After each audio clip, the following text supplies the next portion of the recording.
Ya estamos listos para el inicio de la lección número 8 de nuestro curso, La Historia de la Iglesia. Sea usted bienvenido. Le invito a hacer una oración. Señor, en el nombre de Jesús, te damos gracias por este tiempo. En este tiempo queremos que tu nombre sea glorificado, Padre. Por eso es que lo ponemos en tus manos. Guíanos, Señor, desde este instante hasta el final. Te lo pedimos humildemente y con acción de gracias en el nombre bendito de Jesús. Amén y amén. Bien, pues tenemos ahí del imperio al medievo. Estamos hablando de que la Iglesia pasa de una etapa en donde el Imperio Romano fue fuerte, fue influyente, fue poderoso, comercial, militar, políticamente, a un periodo en el que va perdiendo mucha de esta influencia, pero que al mismo tiempo la Iglesia va adquiriendo, parece ser, de manera proporcional, todo lo que el imperio, desde el punto de vista gubernamental, estaba perdiendo, desde el punto de vista, por decir así, secular. La Iglesia empezó a adquirir influencia, prestigio, mucho poder político, mucho poder económico y, como lo veremos en la etapa de las cruzadas, también ejerció un poderío de carácter militar.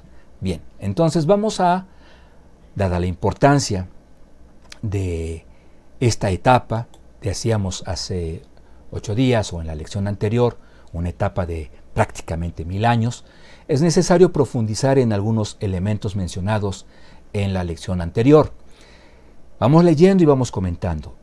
El Imperio Romano experimentó diferentes invasiones bárbaras. Creemos necesario detallar esto. Veremos más adelante el porqué.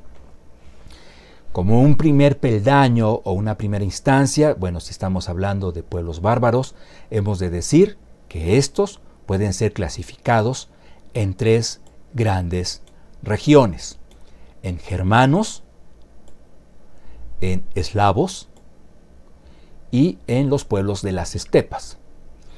A su vez, cada uno de ellos con una clasificación. Los germanos, tenemos occidentales y orientales. Dentro de los occidentales, a su vez podemos mencionar o debemos mencionar a los anglos, a los lombardos, a los francos, a los alamanes, no alemanes sino alamanes, y no menos importantes, los sajones. Dentro de la clasificación oriental están los godos, divididos en ostrogodos y visigodos. Ahora bien, de los eslavos tenemos 3 zonas típicas: la de en medio, la occidental, la oriental.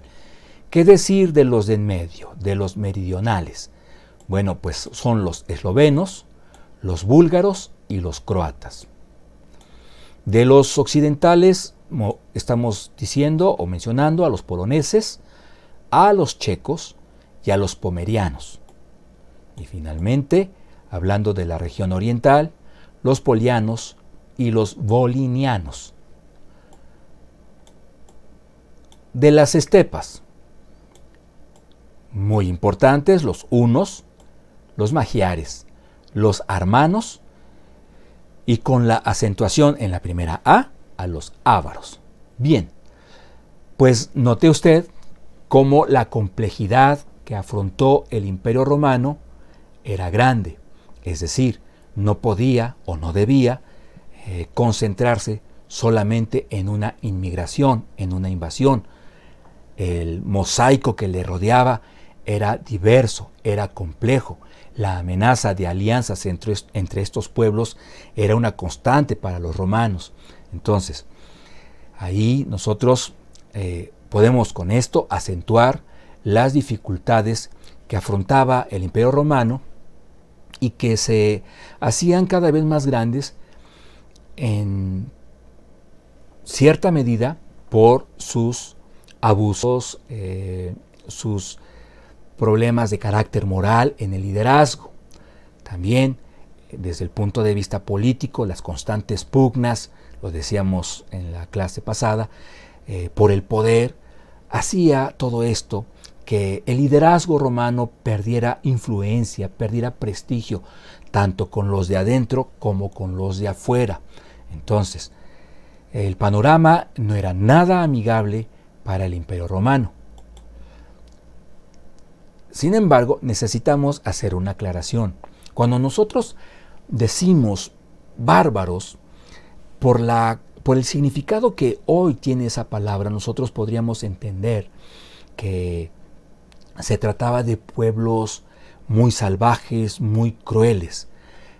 En sí, ese término que muchos historiadores están tratando de cambiar, de hacer a un lado y utilizar otra terminología, en sí ese concepto era más de extranjero que de crueldad, que de salvajismo. Entonces, los pueblos bárbaros, en este momento diremos ya, eran en sí todos aquellos vecinos que colindaban con el imperio, compartían frontera con el Imperio Romano, y por ende, como constantemente sucede, ¿verdad?, en el mapa mundial, en las fronteras, tarde que temprano empezamos a ver una mezcla, se empiezan a amalgamar las culturas de ambas regiones, las que están a un lado y del otro de esa frontera. Entonces, vamos leyendo. Significaba entonces extranjero, aunque sí, el Imperio Romano hacía referencia a ellos, a todos estos pueblos, a todas estas naciones, de una manera despectiva, de una manera peyorativa, como sucede tristemente y comúnmente con el inmigrante, porque al inmigrante muchas veces se le ve como una amenaza a una estabilidad fuerte o no tanta, buena o no buena, pero al final de cuentas estabilidad. Bueno, con el inmigrante se ve todo esto aún más amenazado si estamos hablando de una nación, de un pueblo que no está en su mejor momento. Seguimos. Bueno, y ahí lo tenemos. De por sí el pueblo romano, por sus pugnas políticas, había perdido mucho de su influencia exterior. Los bárbaros buscaban una invasión, pero tengamos en consideración este dato. La invasión era más que para subyugar al imperio, era para poder adherirse a él. Con todo y que se trataba de un imperio debilitado, desprestigiado, con todo y eso, todos estos pueblos buscaban una adhesión, buscaban fortalecerse a sí mismos uniéndose. Pero Roma los veía como una amenaza, seguimos leyendo, por ejemplo, en términos del lenguaje. Aunque finalmente todos estos pueblos en sus invasiones quisieron adoptar la lengua latina. Y en esta mezcla que sí la hubo, pues tenemos el origen de las lenguas romances. En el aspecto político buscaban también esa unión, incluso en el ámbito religioso. Estamos hablando, corrijo, de que Roma veía amenaza en el lenguaje, veía amenaza en el aspecto político, pero también y mucho en el ámbito religioso. Recordemos la lección anterior, que muchos de estos pueblos tenían como religión el arrianismo. Entonces, la preocupación del Imperio Romano no era de a gratis, con todo y que esta invasión era, no vamos a decir que amistosa, pero tampoco tanto como lo reflejaría la palabra bárbara o bárbaro en nuestros días. De cualquier manera, insisto, sí fue un factor de debilitamiento aún mayor para las causas políticas, militares, económicas que el pueblo romano o que el imperio tenía en mente. ¿Cómo es que pudo hacer frente a todo esto? Con la alianza que fue cada vez fortaleciendo más con la iglesia medieval.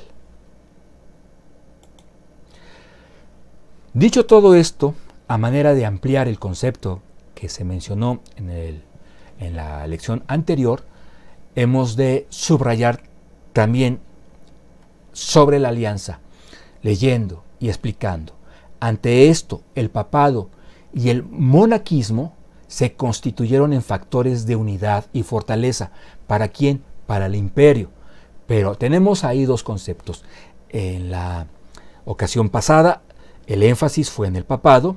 Ahora hablaremos del monaquismo y su unión, la estrecha dependencia con el liderazgo de la Iglesia, el papado. El papado y el monaquismo se constituyeron en grandes amigos y esa amistad fortaleció al Imperio Romano.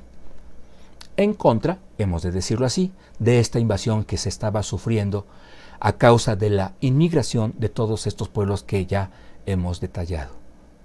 Tenemos por eso aquí una imagen que está representando a un papa coronando a un emperador, a un gobernante, y en esta otra a un monje.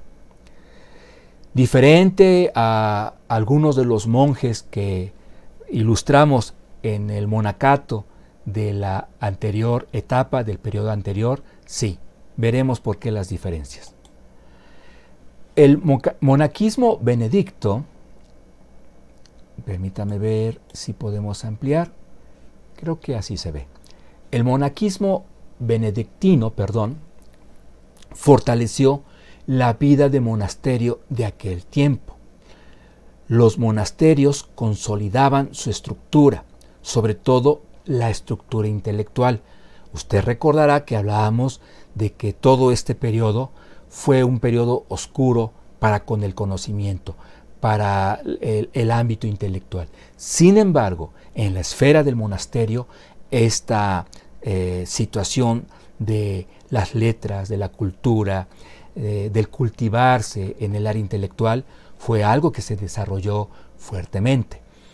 Por eso es que decimos, sobre todo la intelectual, con la cual pudieron ser un factor predominante para la evangelización de los bárbaros. Gracias al monaquismo liderado por el papado, cuando hablamos de que el papado desarrolló una vida de misiones para con estos pueblos bárbaros, lo hizo en gran parte, en fuerte medida, a través de los monjes, que como buenos intelectuales que eran, tenían la capacidad de poder cambiar del arrianismo al cristianismo de esta etapa a todos estos pueblos. Tenemos aquí a Benito de Nurcia, año 480 al 547, como el fundador de esta orden, la de los benedictos. Entonces, aquí vamos leyendo, en el segundo párrafo, necesitamos recordar que el monacato oriental, o que en el monacato oriental, el que veíamos en la etapa imperial, el ascetismo era extremo. Usted ha de recordar también que en esa instancia, que en ese momento nosotros dijimos que retomaríamos en esta etapa la vida monástica. Bueno, la estamos retomando, pero hay un cambio en el matiz, hay un cambio en el objetivo. En este caso estamos hablando de que el ascetismo ya no era algo, ya no era el fuerte de la vida del monasterio, de los monasterios. Cuando decimos ascetismo, era la negación de cualquier placer, la negación de la cobertura de cualquier necesidad, por básica que fuera, aún la de comer. Entonces, en la vida monástica occidental, o sea, de la que ya estamos hablando en este momento, la regla era diferente. De hecho, hablando del monaquismo benedictino, se habla de que Benito estableció una regla, la regla de Benito. ¿En qué consistía? Ahí la tenemos en altas, la frase.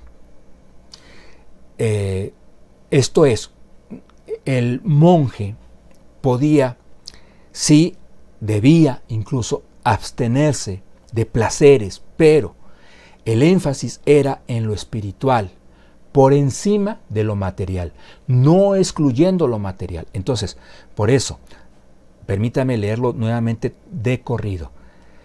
Recordemos que en el monacato oriental el ascetismo era extremo, en la vida monástica occidental la regla era diferente, pues se enfatizaba lo espiritual de lo material, sin el descuido del cuerpo, sin el descuido de la salud, precisamente para un mejor ejercicio de la vida espiritual. ¿Qué estamos diciendo? Debes cuidar tu salud justamente por la necesidad imperiosa que tienes de ejercitar la vida espiritual. Si para la vida espiritual tú requieres de una constante oración, descansa, duerme lo necesario para que puedas estar apto, tener la energía para largos periodos de oración.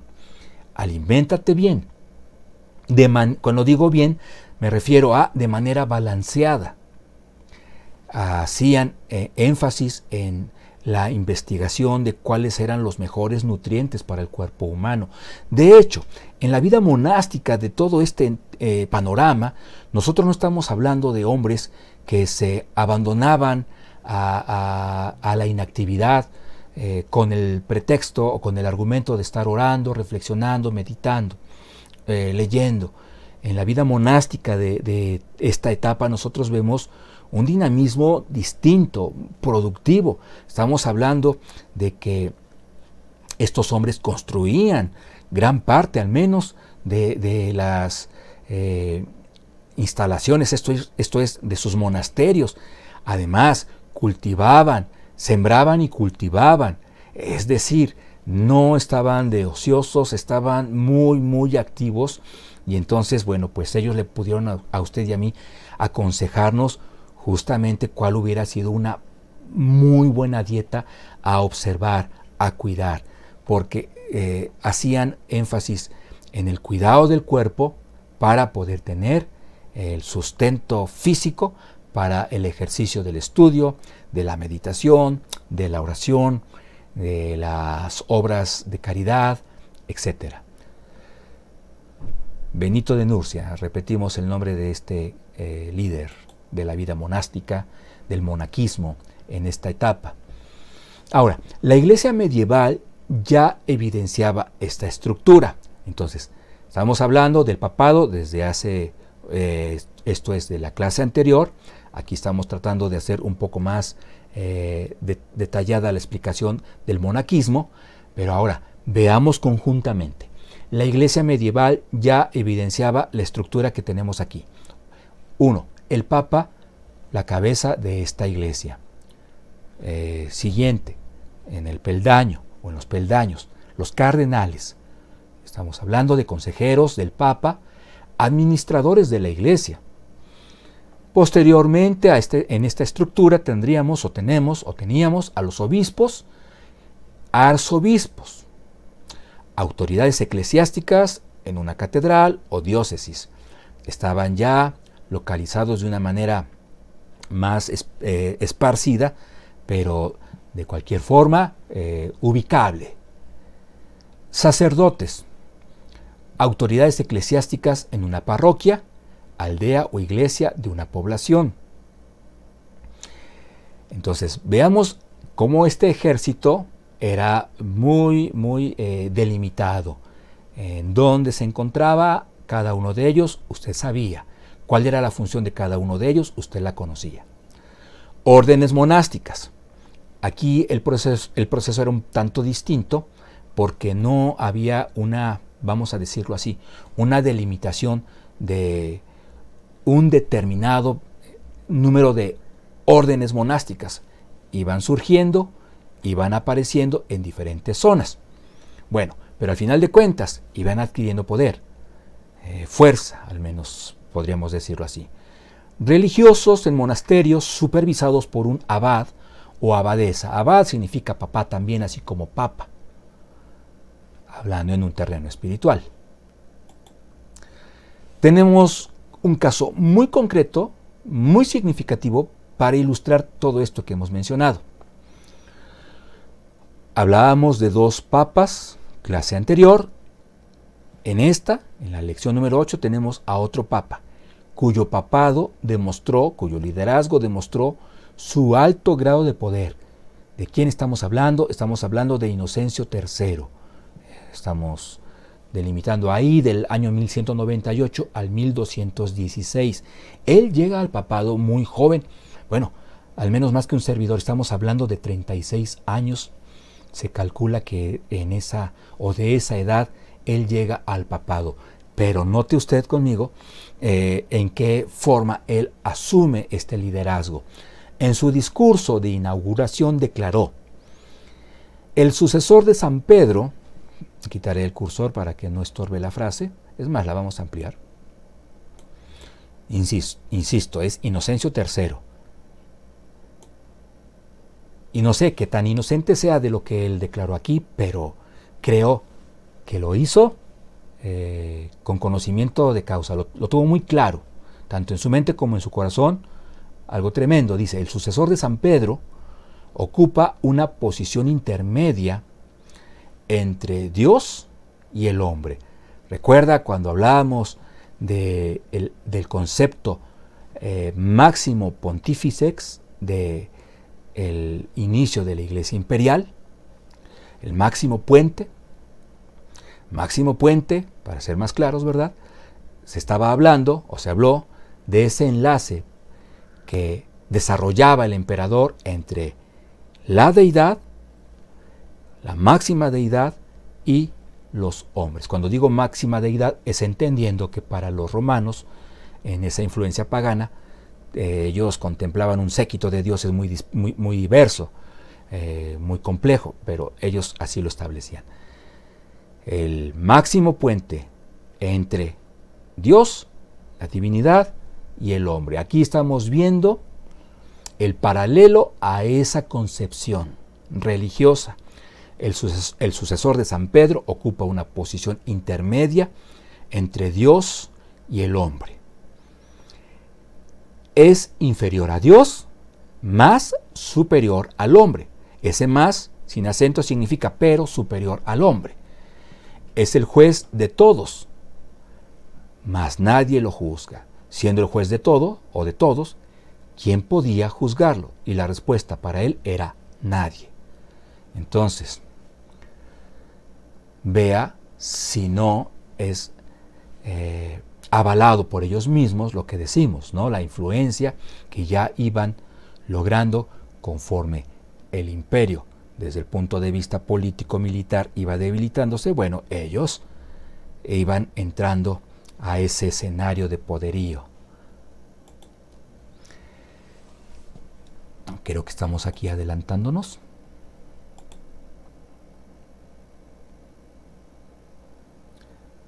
No. En una de sus cartas oficiales escribió, estamos hablando de Inocencio, que al Papa no solo se le debe, no solo se le encomendó la Iglesia, sino todo el mundo.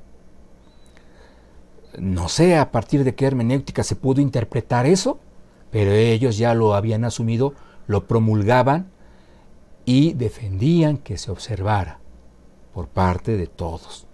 No solo se le encomendó la Iglesia, ellos lo decían, bueno, Inocencio III, sino todo el mundo, con el derecho de disponer finalmente de la corona imperial y de todas las demás coronas. Esto es, estamos por encima, decía el papado, de cualquier gobernante que ustedes me mencionen.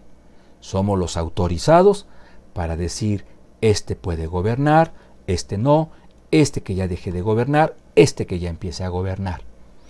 Palabras más, palabras menos. En la encíclica, aquí vamos a ampliar un poco, ya que lo permite la ilustración, en la encíclica Sacro Altare Mysterium hace una extensa explicación de la transubstanciación, término del que se hizo mención clase anterior. El Papa pronunciaba que la Iglesia tenía el poder de permitir o negar la comunión con Cristo. Esto debe explicarse muy bien. ¿Qué es esto del Sacro Altare Mysterium? El misterio del Santo Altar, en el que a través o durante la misa, el sacerdote, a través de la transubstanciación, hacía una transformación en lo que tenía en sus manos, convirtiéndolo de pan, hostia, oblea, a la naturaleza misma de Cristo. Cristo, en la transubstanciación se declara, está de manera plena en la hostia. Entonces, Cuando decimos plena, es entendiendo el concepto de plenitud tal cual. Subrayo esto para que veamos la magnitud y lo delicado de esta enseñanza, la trascendencia de esta enseñanza, subrayamos, no bíblica. Entonces, el Papa pronunciaba, a partir de esta explicación que hacía de la transubstanciación, el Papa pronunciaba que la Iglesia tenía el poder de permitir o negar la comunión con Cristo, puesto que la hostia que tengo en mi mano, desde el Papa, es Cristo mismo. Yo puedo permitirte comunión con Cristo o prohibírtela de acuerdo a cómo te comportes. Cuando esto trasciende al campo o al ámbito político, wow, la magnitud, insisto, es de dimensiones más que sorprendentes. ¿Por qué? Porque entonces teníamos, y se tuvo frecuentemente este panorama, a este Papa no le convenía el comportamiento de este emperador, al que posiblemente haya coronado en su momento, pero se le reveló en un determinado momento. Entonces el Papa lo amenazaba, y sobre todo de manera pública, que iba a excomulgarlo, o incluso lo excomulgaba.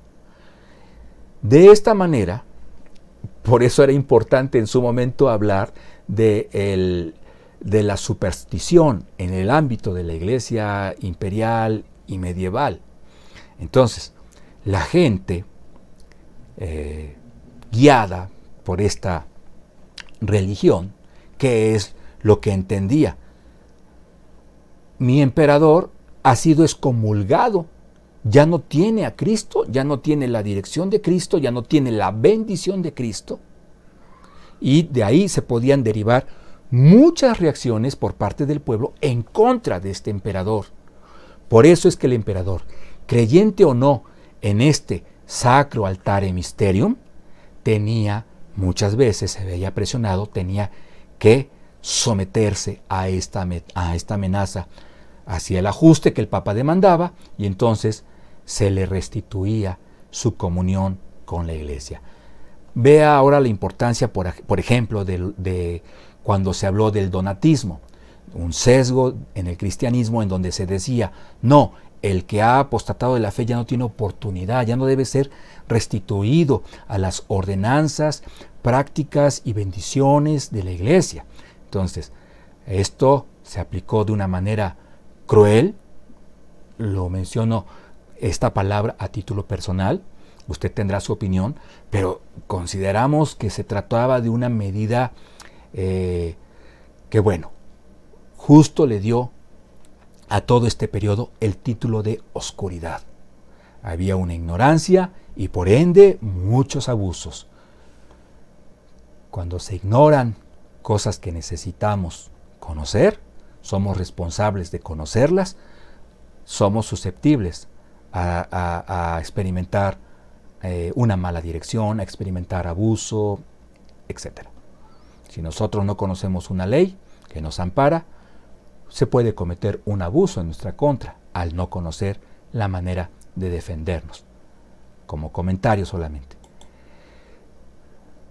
Francisco de Asís. Estábamos hablando de esa amistad en el papado y en el monaquismo. Bueno, y aquí estamos ilustrándolo.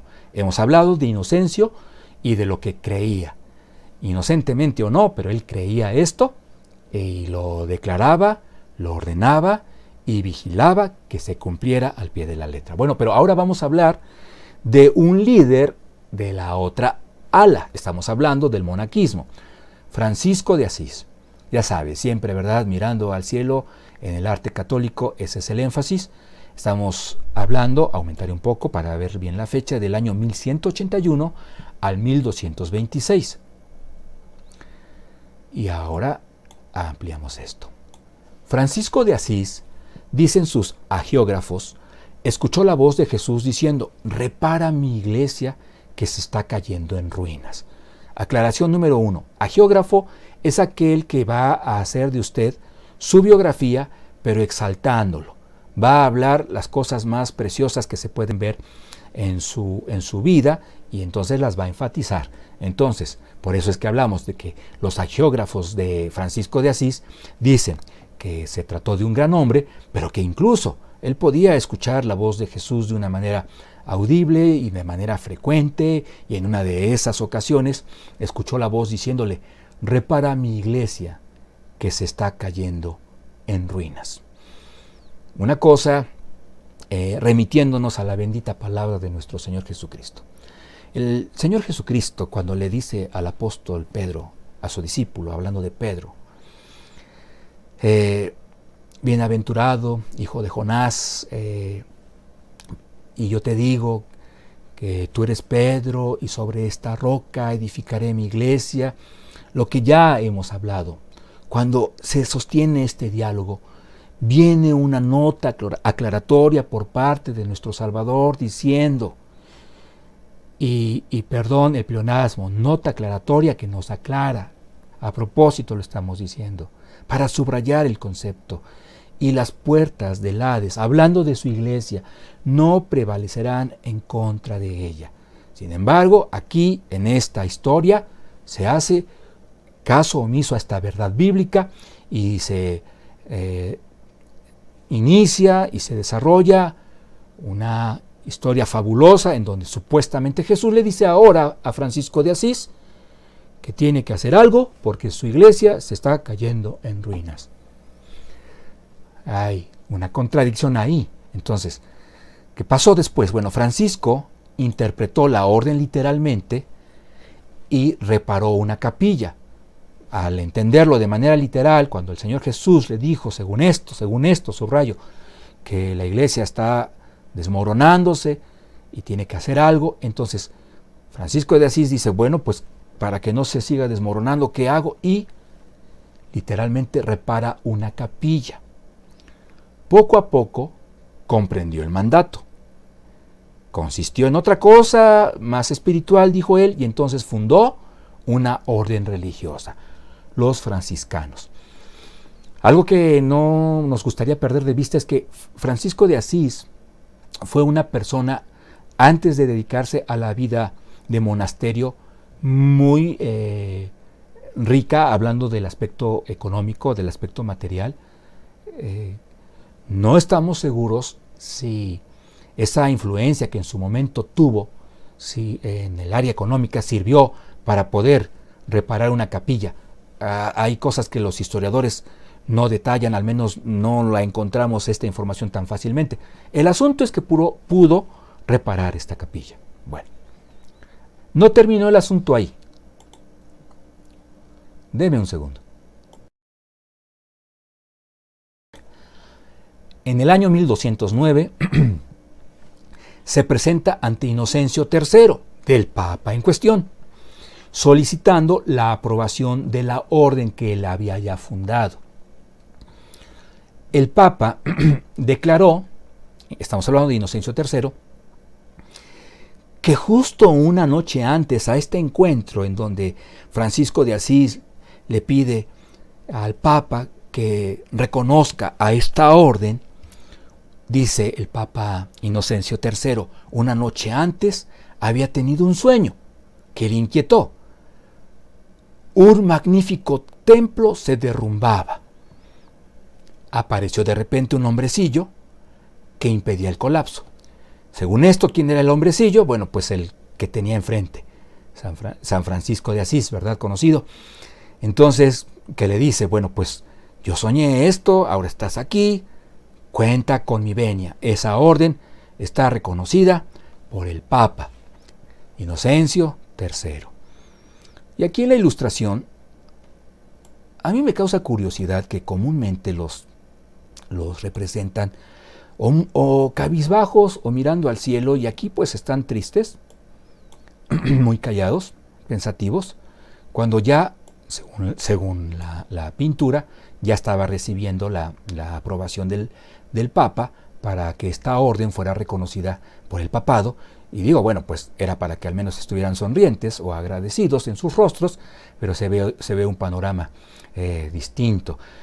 Aquí el asunto es ¿Por qué decimos que debió ser un panorama distinto, al menos al que se representa aquí? Porque el hecho de que el Papa reconociera esta orden no significaba solamente el decir, sí, bueno, gracias por avisarme, los tendré presente en cada momento.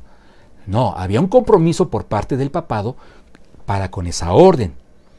En caso de ser necesario, incluso un apoyo, un respaldo de tipo económico, sobre todo si el papado veía en estas órdenes factores de extendimiento, factores de influencia, factores de poder, en especial en esta etapa para con los pueblos bárbaros. Después, para alcances todavía mayores. Estamos hablando de las cruzadas, pero eso es tema de nuestra siguiente clase, si Dios nos los permite. Ahora, tenemos aquí a Jorge Mario Bergoglio. ¿Y por qué? Esta situación de el papado y el monaquismo,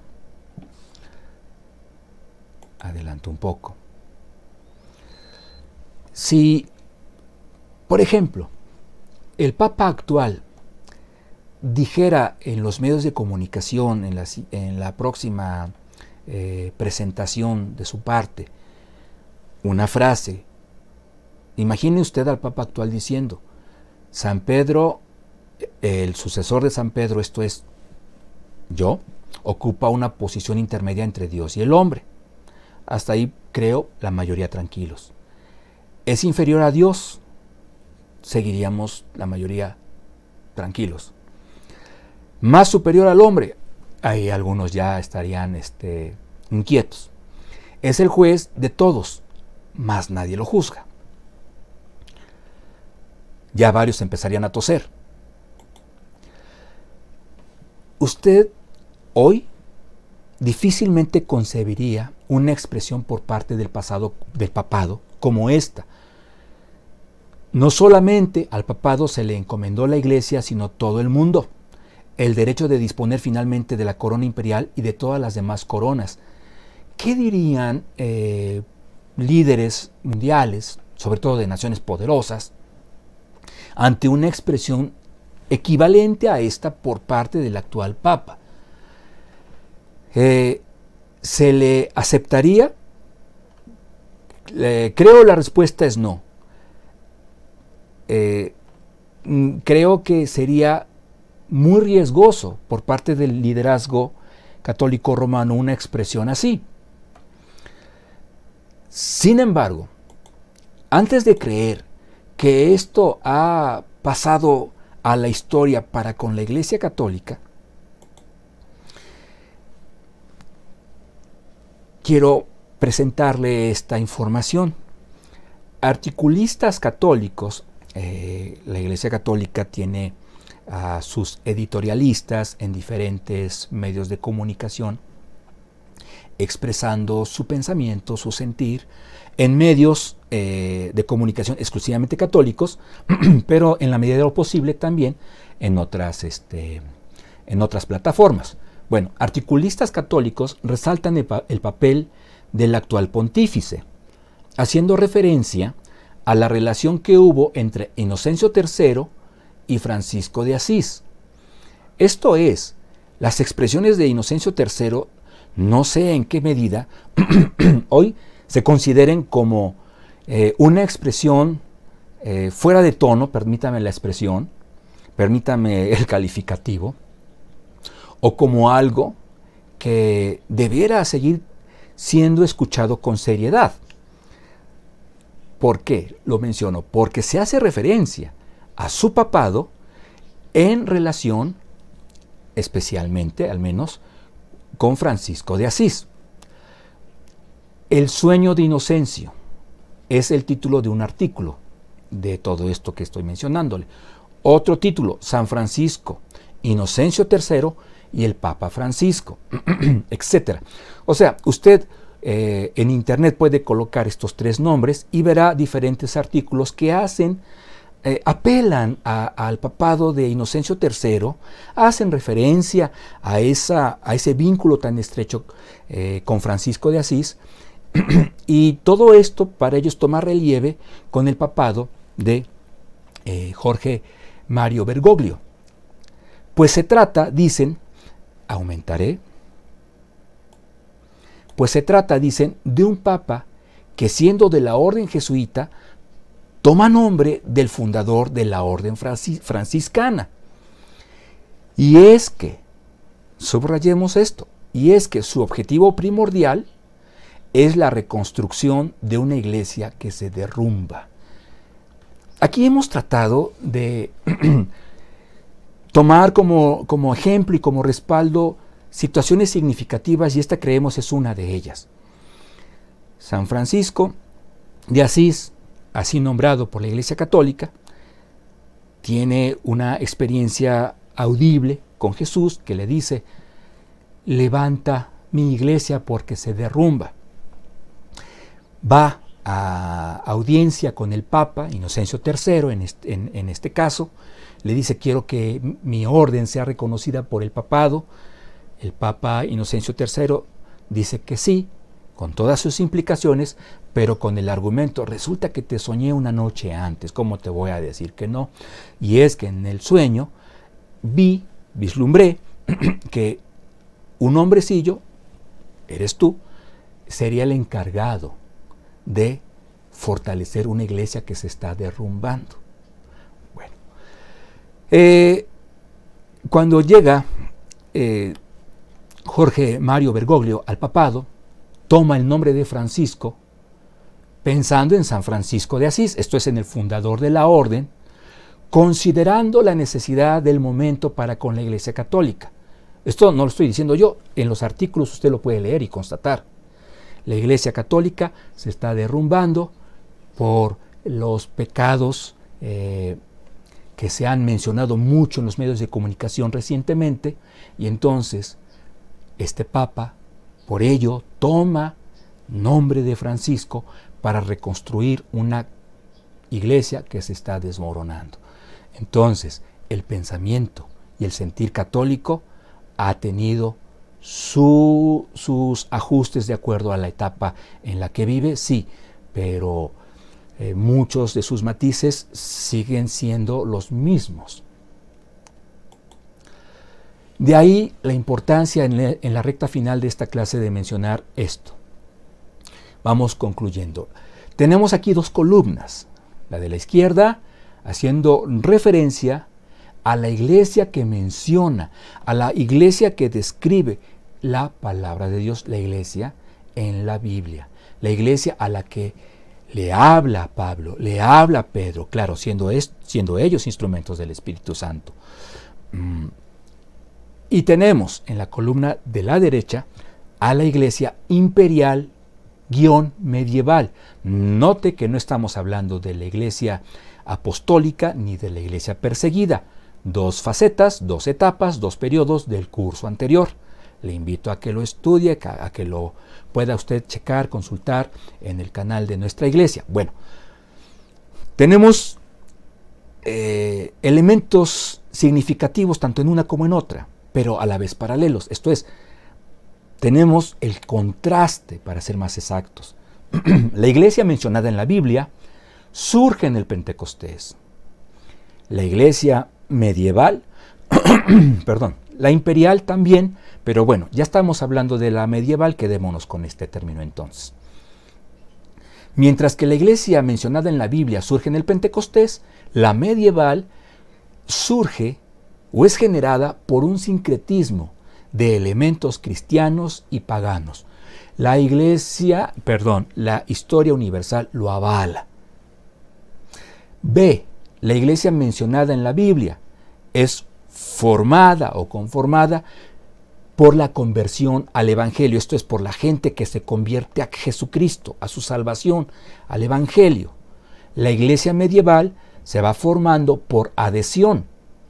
Mucha gente empezó a adherirse a la iglesia medieval, más allá de que comprendiera, aceptara, al menos en su totalidad, sus preceptos, sus doctrinas. simplemente para ser protegido, por ejemplo, un esclavo, para ser protegido, por ejemplo, un prisionero de guerra, en fin, solamente para no ser perseguido, no ser presionado socialmente. Entonces, la adhesión fue su manera de crecer por excelencia. Bastaba con que usted llevara a una persona para que fuera bautizada, más allá de consultarle a esta persona si es que podía responder por sí misma, por qué tomaba ese paso, por qué tomaba esa decisión. Fue por adhesión. La iglesia mencionada en la Biblia es universal, esto es, no tiene fronteras que le delimiten. La iglesia de Jesucristo rodea todo el mundo, el globo terráqueo. En todo él hay gente que ha convertido o se ha convertido al Evangelio de nuestro Señor Jesucristo. Por eso el término universal. La iglesia medieval es autonombrada católica, esto es universal, pero teledirigida por y desde Roma. Cuando digo teledirigida, pareciera un término moderno, pero no es así. Cuando decimos tele, estamos hablando a distancia. Entonces, era dirigida a distancia por Roma y desde Roma. Finalmente, inciso D, considerados, la iglesia mencionada en la Biblia, considerados los verdaderos miembros, integrantes de esta iglesia, considerados como disidentes. Durante el periodo medieval, los cristianos auténticos eran considerados como disidentes y sin una estructura reconocida. El creyente en Jesucristo, que entendía que en la estructura, en la iglesia medieval, ya había una desviación del verdadero evangelio, siguió, obviamente, pues nuestro Señor es fiel, en la búsqueda de su comunión con Cristo y en el desarrollo de la vida cristiana como la Biblia lo plantea. Por eso es que hablamos de que sí había una estructura, pero no era reconocida. La iglesia oficial los veía a todos ellos como disidentes, si no es que como herejes. De su parte, la iglesia medieval, hablando de su membresía, bueno, pues era una iglesia política, social y económicamente fuerte. Entonces, vean usted el contraste y analicemos detenidamente, objetivamente, sin apasionamientos, cómo realmente incluso la historia universal avala esta diferencia. Por todo esto, deme otro segundo.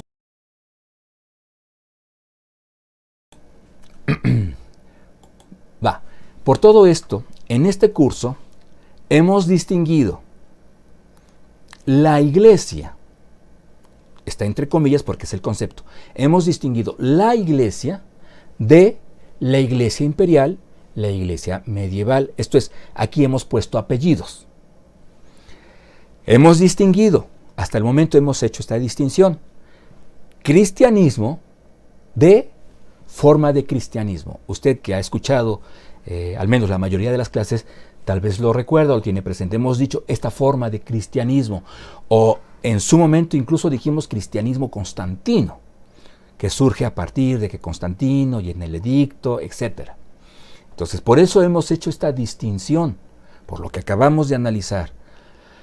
También, por todo esto, en este curso hemos mencionado de manera indistinta iglesia medieval, iglesia papal y recientemente iglesia católico-romana. En el periodo de la Reforma será más específico el uso del término catolicismo romano. Será inevitable. En el siguiente curso, cuando arrancamos hablando de la etapa de la Reforma, o con la etapa de la Reforma, será inevitable establecerlo con precisión y con claridad. Iglesia católica, iglesia protestante, iglesia evangélica. Por eso es que hemos ido apuntalando todos estos conceptos de manera gradual, pero era importante ya hacerlo de una forma específica, sobre todo para aquellas personas nuevas en la fe que pudieron estarse confundiendo un poco con la terminología.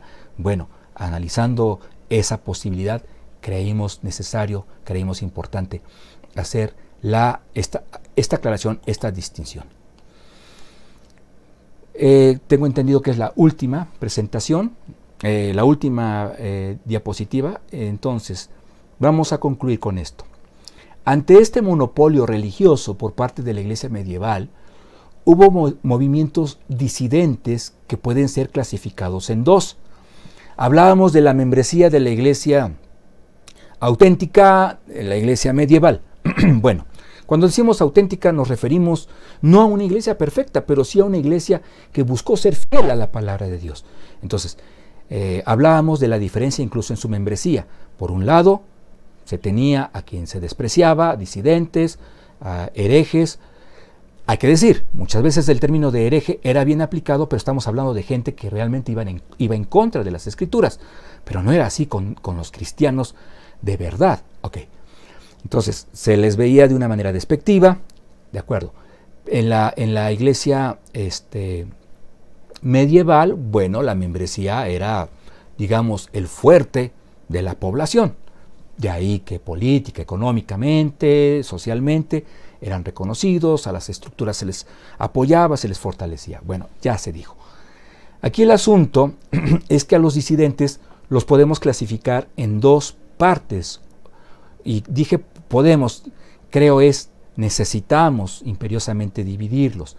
Tenemos por una parte, o por un lado, a los movimientos que en cierta medida eran heréticos, unos más, otros menos. O sea, había herejías fuertes, muy en contra, muy descaradas, muy en contra de la enseñanza bíblica.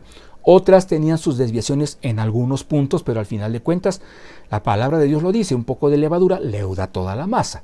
Entonces, tenemos a los movimientos que en cierta medida eran heréticos, unos más, otros menos, sobre todo en cuanto a la doctrina de la deidad de Cristo, como los nestorianos, de Néstor, su fundador, o los monofistas de Eustoquio. Bueno, pero tenemos a aquellos movimientos que fueron precursores de los esfuerzos que ya vemos en la Reforma.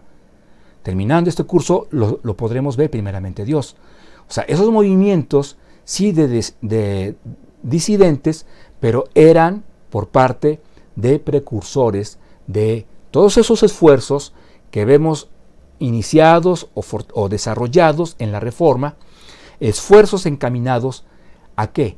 A regresar a la práctica del cristianismo puro, a la práctica del cristianismo bíblico. Estos esfuerzos en esta etapa medieval fueron encabezados por personas como John Wycliffe, 1330-1384, Jan Hus, 1369-1415. ¿Por qué los estamos mencionando en esta etapa? Por el periodo en el que se desarrollaron sus vidas. Pero obviamente será justo que en la etapa de la Reforma vuelvan a ser mencionados. Incluso, posiblemente, en este mismo curso hablemos de una manera un poco más detallada de cada uno de ellos dos y sus aportaciones. Aquí el asunto es que creemos importante ya empezar a hablar del desarrollo de las cruzadas a partir de la siguiente lección. Pero era importante hacer este paréntesis porque, como usted lo puede estar notando, personajes como John Wycliffe y Jan Hus son precursores de una etapa muy importante y estamos hablando de la Reforma. Ahora, ¿por qué decimos, y ya ahora sí concluimos, esfuerzos encaminados a regresar a la práctica del cristianismo puro? Que no había un cristianismo puro practicante de manera paralela a la iglesia medieval, creemos que sí. Sin embargo, los esfuerzos que se hacen para ese retorno, justamente estamos hablando de gente que salió del mismo catolicismo romano. Bueno, pues de esta manera, al menos en su mayoría, de esta manera terminamos con la lección de este día, de esta ocasión. Como siempre, agradeciendo su amable presencia a lo largo de toda esta clase. Agradecemos su compañía y que Dios le bendiga muy, muy ricamente en este día y en toda la semana. Vamos a orar para terminar. Señor, en el nombre de Jesús te damos gracias. Hemos concluido con una lección más de este curso, gracias a ti. Queremos que lo que hemos planteado, lo que se ha escuchado, Señor, pueda ser analizado, reflexionado y finalmente útil para nuestra vida cristiana, Señor, para nuestro compromiso que tenemos ante ti, Señor, un compromiso de amor, pero también de un servicio fiel, constante, en el que busquemos siempre dar honra y gloria a tu nombre. En Cristo Jesús oramos. Amén. Dios le bendice.